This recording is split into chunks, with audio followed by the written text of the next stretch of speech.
Hey, welcome back, everybody.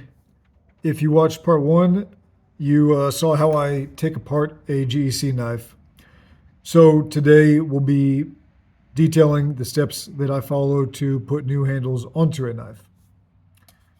We have a GEC 93 right here, and I've picked out this beautiful blue-green giraffe bone for the project. I think it should look really nice. So, like I mentioned in part one, if you can keep your scales intact when you're taking the knife apart, that's a real big help with the whole process. What I've done here is figured out exactly where on this scale material I want the new handle material to come from. So just place the scale like that as a template and then trace around it so I know what to cut as I take these over to the bandsaw.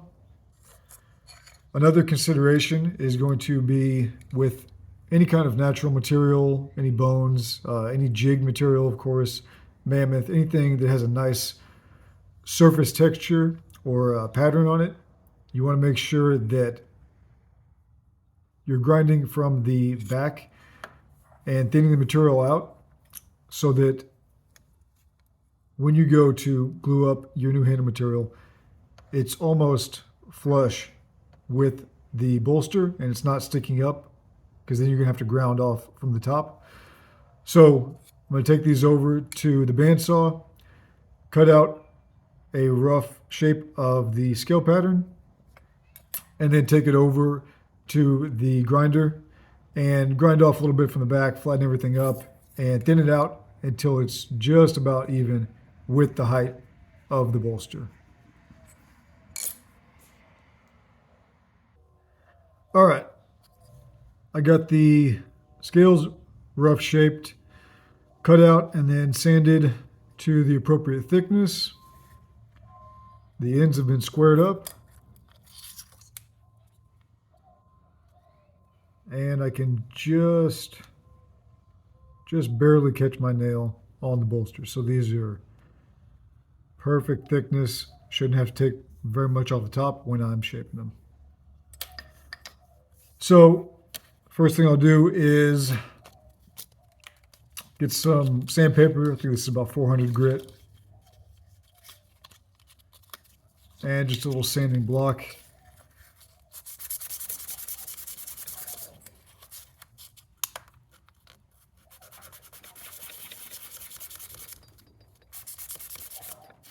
And I'll prep the surface like that. Make sure it's nice and flat and clean.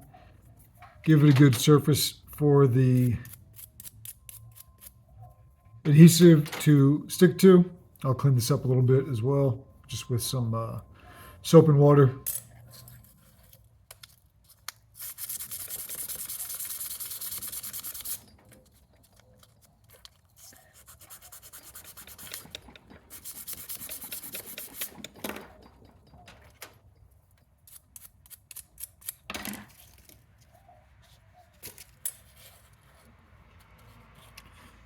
So those are all ready.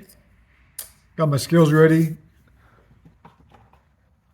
So now it's time to mix some epoxy. I use this G5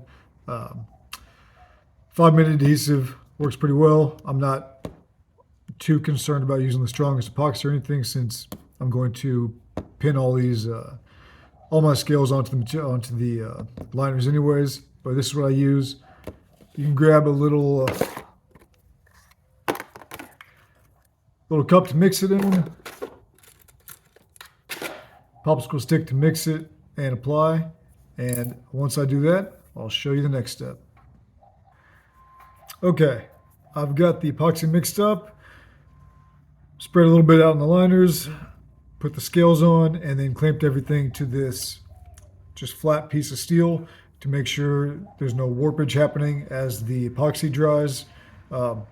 As I'm thinning the scales out, I have a bucket of water near the grinder, so I'm dipping them in that between passes on the grinder just to make sure they stay cool and don't warp. But I also like to just clamp them down to something nice and flat just to ensure that.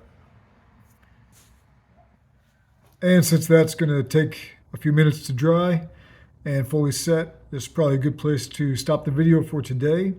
If you have any suggestions or feedback on how to make these more informative or easier to follow, please let me know. Thanks for watching.